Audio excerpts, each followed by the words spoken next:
कभी कभी जीवन में मुकाबला सही और गलत का नहीं होता। असली सवाल तो यह होता है, क्या मैं यह कर पाऊंगा? यही वह पल है जब हमें बाहर की चुनौतियां नहीं बल्कि हमारे भीतर का डर रोकने लगता है। इस गीता ज्ञान यात्रा में आपका स्वागत है। आज हम गीता के पहले अध्याय के श्लोक 28 से 34 के जरिए जीवन के उस मोड़ को समझेंगे जहां अर्जुन का साहस नहीं बल्कि उनका मन डगमगाने लगता है। इन श्लोकों में हम देखते हैं कि अपने ही प्रियजनों को सामने खड़ा देख अर्जुन भीतर से टूटने लगते हैं। उनका शरीर जवाब देने लगता है, हाथ कांपने लगते हैं, गला सूख जाता है और हाथों से धनुष छूटने लगता है। साथियों, यह केवल शरीर की कमजोरी नहीं है बल्कि उस गहरे मानसिक दबाव का संकेत है जो अर्जुन के भीतर चल रहा है। यहाँ एक बहुत जरूरी बात समझने वाली है।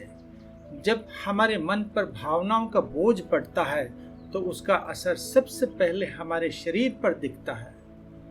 अक्सर हमें लगता है कि हम बहुत मजबूत हैं, लेकिन जैसे ही कोई बात हमारे दिल को छूती है, हमारा शरीर अपनी प्रतिक्रिया के जरिए सच्चाई बता देता है।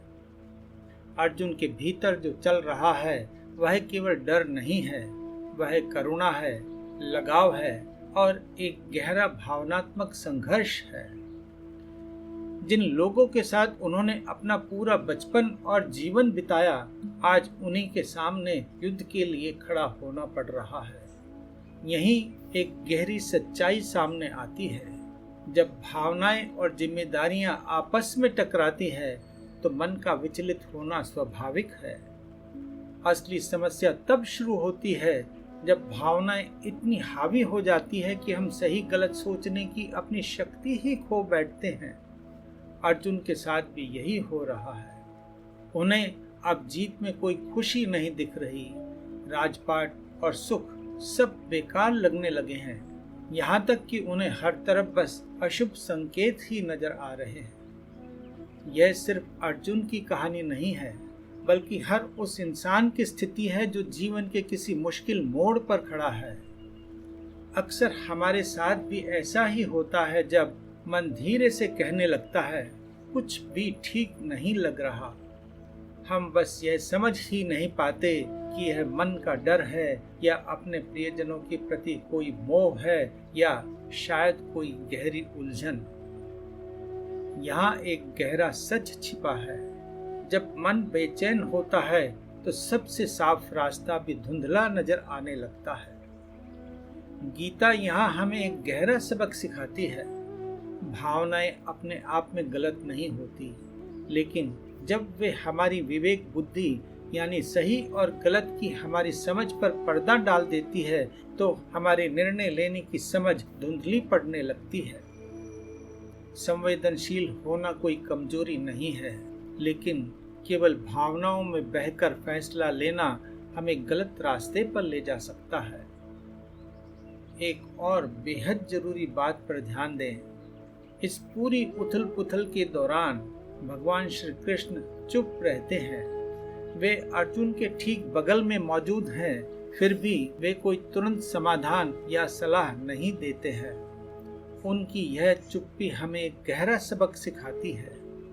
जब मन में उथल पुथल मची हो तो सबसे पहले उसे बोलने देना चाहिए। मन के भीतर के शोर को बाहर निकलने और शांत होने का मौका मिलना चाहिए। साथियों, समझ और समाधान हमेशा तुरंत नहीं मिलते। वे धीरे धीरे उन लोगों के सामने आते हैं जो धैर्य रखते हैं। जरा रुकिए और इसे अपनी जिंदगी के आईने में देखिए। जब भी आप किसी बड़े चौराहे पर खड़े होते हैं जहां एक तरफ परिवार है और दूसरी तरफ करियर, या एक तरफ कर्तव्य है और दूसरी तरफ भावनाएं, तब भीतर क्या घटता है? अचानक मन पर पत्थर सा बोझ महसूस होने लगता है। दुविधा इतनी गहरी हो जाती है कि समझ नहीं आता कि किस दिशा में कदम बढ़ाएं। तब अक्सर एक हताश कर देने वाला सवाल गूंजता है, इतनी मेहनत और तनाव झेलने का असली मकसद क्या है?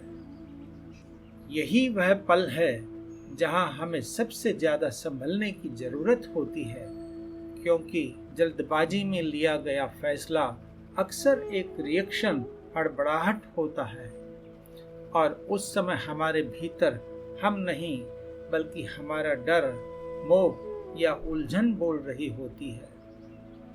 सच्चाई यह है, सही फैसला तभी लिया जा सकता है जब मन थोड़ा शांत और स्थिर हो। अर्जुन का इस तरह टूटना कोई अंत नहीं है, बल्कि यह तो एक शुरुआत है।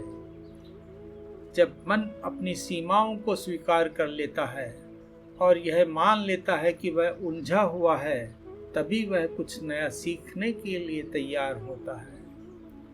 यहीं से गीता का वह असली ज्ञान शुरू होता है जो सदियों से हमें रास्ता दिखा रहा है।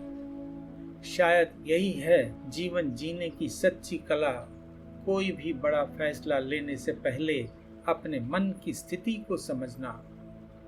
साथियों, जब तक मन के भीतर का कोहरा छट नहीं जाता, कोई भी फैसला हमें सही दिशा नहीं दिखा सकता।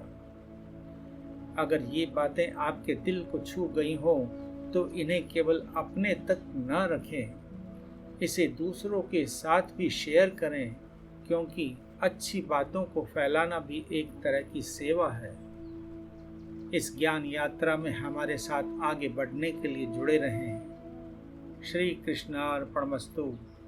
जय श्री कृष्णा।